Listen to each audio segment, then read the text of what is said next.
started, let's cut our paper so that it is the appropriate size for whatever picture frame that you decided to use. The one I'm using, I just picked it up from the Dollar Tree. You can definitely get a nicer one than that, but this is just what I had on hand. Then I'm going to grab my yellow watercolor brush pen and do an organic rectangular shape across the bottom half of the paper. I'm kind of keeping it open-ended. I don't want like really sharp edges on the left and right, but I do want them on the top and bottom. Next, I have gray, and I'm going to do a line of gray on the right side. Once again, I'm kind of keeping the top and bottom open-ended. The next color I'll be using is pink, and the pink will be the eraser. The nice thing about these watercolor brush pens is you don't have to have like a super exact line. Now I'm using brown to make a point. I want the yellow and brown to blend together nicely, so I'm not going to do any like really harsh lines, but I'm going to add a little detail there. Now it's time to grab orange to add some shading to the top and bottom of the pencil. This will give the idea that there's maybe a slight shadow or roundness to the cylinder. I lost the original brush that came with my watercolor brush pen, so I'm just going to be using a normal watercolor paintbrush. I'm using a flat-edged paintbrush, and I'm just pulling from the outside in on the brown. And I'm going to kind of gently blend the yellow and the brown together to create, you know, where the wood, the raw wood of the pencil meets the yellow painted part.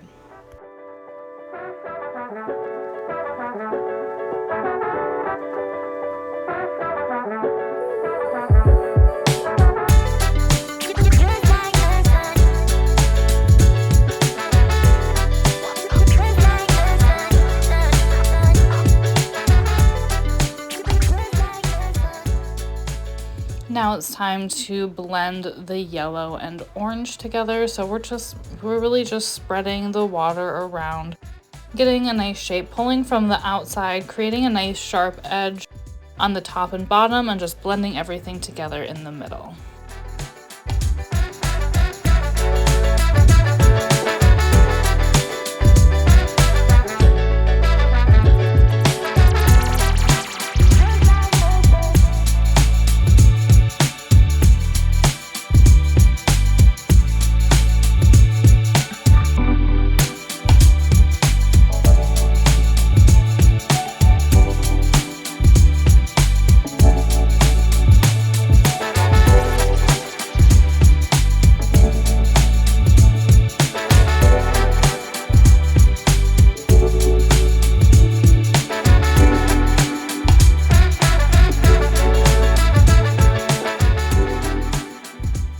Doing the same blending technique, but with the gray, which is the metal part of the pencil, blending it outward. And then the last step is the pink eraser. So I'm just creating this nice rectangular shape out of the pink watercolor brush pen that's on my paper.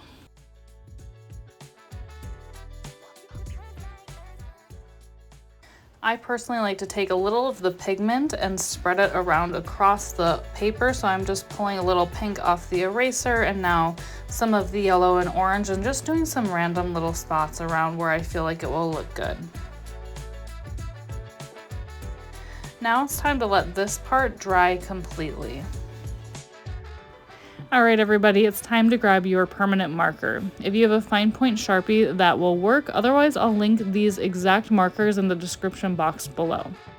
So I'm gonna start by just outlining the yellow and creating a nice sharp line.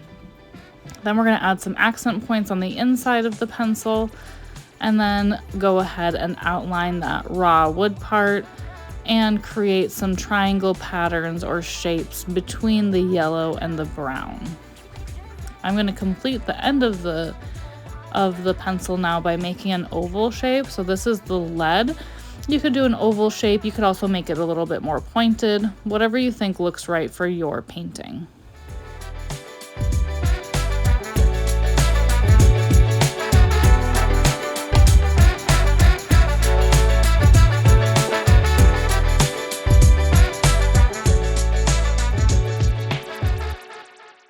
Now it's time to do some accents on the metal. So I just kind of did some wiggly lines on the outside, and now I'm outlining the pink eraser.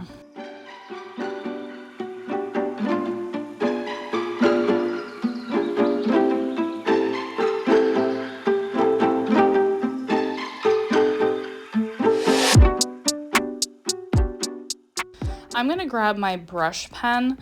You could also use stamps, or you could do like a collage, like cut different shapes out, or you could print the name or use a Cricut, whatever you want to do. Just write the name of the teacher that you want to put on the top, or your child's teacher, or whatever this is for. However you think will look nice.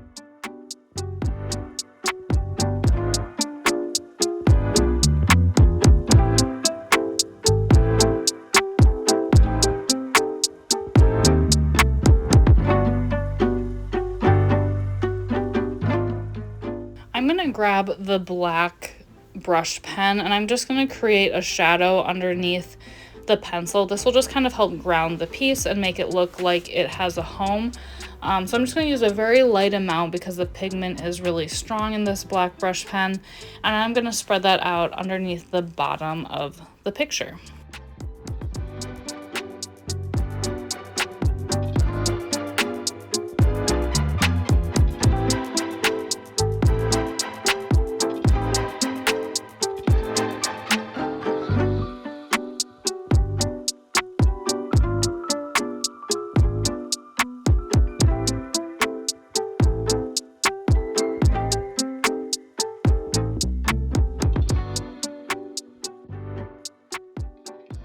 Once that's dry, I'm going to outline the different splotches that I did, and then also I'm going to do some outlining in that shadow. Nothing really specific, it's a very organic shape, whatever you think will look nice for your picture.